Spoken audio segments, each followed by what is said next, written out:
Baroda cricket એસોસિએશનના પરિણામો આડે આવેલ ગ્રહણ દૂર થવાના સંકેતો મળી રહ્યા છે। બરોડા ક્રિકેટ એસોસિએશનની ચૂંટણી બાદ પરિણામો વિવાદોમાં રહ્યા હતા। સપ્તાહનો સમય વીતવા છતાં પરિણામ પૂર્ણ રીતે જાહેર થયા ન હતા। પરિણામોના વિવાદ વચ્ચે આજરોજ એજીએમ મળી હતી। જો કે આજની એજીએમને પરિણામોનું ગ્રહણ નડ્યું હતું અને એજીએમ એડજર્ન કરાઈ હતી। જે મુદ્દે પ્રમુખ પદે વિજેતા સમરજીતસિંહ ગાયકવાડે પોતાની પ્રતિક્રિયા આપતા એકજૂટ થવા હાકલ કરી હતી। 20મી તારીખ સુધી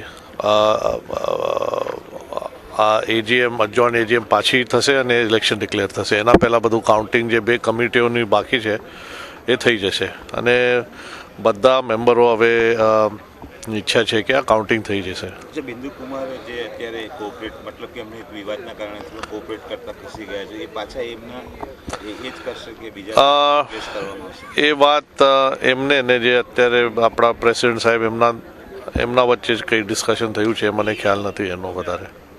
જ્યારે ચિરાયુ અમીને ચૂંટણી અધિકારી સાથે ચર્ચા કરી પરિણામોનો વિવાદ ઉકેલાય તે મુદ્દે ચર્ચા કરી હતી। કારણ કે આપણું કાઉન્ટિંગનું કામ હજુ પૂરું નથી થયું, એટલે એ પૂરું થાય ત્યાં સુધી એજીએમ એક્સટેન્ડ કરવી જ પડશે। કાઉન્ટિંગનું કામ આટલું લઈને એ તો હવે એના કારણે ઇલેક્શન ઓફિસરને જે લોકો કરે છે એમને પૂછવું જોઈએ, કારણ કે મારે કંઈ સંબંધ નથી। ઇલેક્શન કાઉન્ટિંગ એ જવાબદારી એ લોકોને સોંપેલી છે। એમના કંઈ હશે ઇસ્યુ તો કહેશે આપણે જે એમના ઇસ્યુ જે કાઉન્ટિંગ બંધ કરીને પછી ગયા છે, તો એ પછી કઈ આપણી સાથે ચર્ચા થઈ છે કે આવનારા કાઉન્ટિંગ ક્યારે શરૂ? આપણે ડિસિઝન લીધેલું છે, કાઉન્ટિંગ મોસ્ટ પ્રોબેબલી આજે જ થશે। તો હવે નેક્સ્ટ એજીએમ ક્યારે? તો હવે આ પતે પછી એનાઉન્સ કરીશું। આના ઉપર કોઈ બંધારણીય કોઈ કાયદાના ફ્રેમવર્કની અંદર જ જે થાય છે બધું થાય છે, એટલે કાયદાની ફ્રેમવર્કની અંદર જ જે ડિસિઝન લેવાય છે તે લીધેલા છે। હવે ટાઈમ લાગે કોઈ ડેમોક્રેટિક પ્રોસેસ। બિંદુ કુમાર શાહ આગળની પ્રક્રિયા પૂર્ણ કરશે એ તો એમની પર આધાર છે, પૂછી જુઓ એમને। Hopefully will do it. આ જ અરસામાં ચૂંટણી અધિકારી બિંદુકુમાર શાહ બીસીએ કચેરી પહોંચ્યા હતા, જ્યાં મીટિંગનો દોર શરૂ થયો હતો।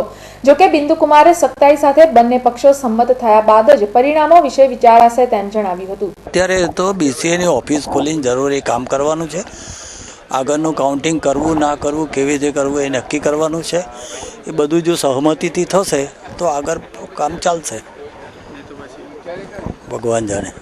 બીસીએની ચૂંટણીના એક પછી એક વિવાદ વચ્ચે આજની એજીએમ હવે બુધવારે મળવાની સંભાવના છે। જો કે ત્યાં સુધી પરિણામો ફરતેનું કોકડું ઉકેલાય છે કે કેમ તે જોવાનું રહે છે। અલબત્ત બીસીએના સૂત્રો આવતીકાલ સુધીમાં પરિણામો ફરતેનું ગ્રહણ દૂર થશે તેવા સંકેતો જરૂર આપી રહ્યા છે। મીટિંગના દોર બાદ આખરે મંગળવારે બાકીની કમિટીની મતગણતરી થશે અને બુધવારે એજીએમ મળશે તેવું જાણવા મળ્યું છે।